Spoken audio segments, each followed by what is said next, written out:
কি কি পারো তুমি? সেই নারী জানতে চাইল। গান গাইতে পারো? আমি বললুম না। ছবি আঁকো? আমি বললুম না। একটু চুপ থেকে সে আবার জিজ্ঞেস করলো, অভিনয় করো? লড়তে জানো? মাটি কোপাতে, ফুল ফোটাতে? আমি বললুম না না না। সেই অপরূপা নারিকেল গাছের ছায়ায় দাঁড়িয়ে পড়ন্ত বিকেলের গোলাপি আলোয় অবাক সুরে বলল, তুমি তাহলে কি পারো?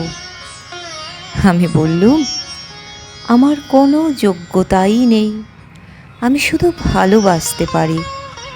হায়, তখন কি জানতাম ভালোবাসাটাই সবচেয়ে কঠিন কাজ।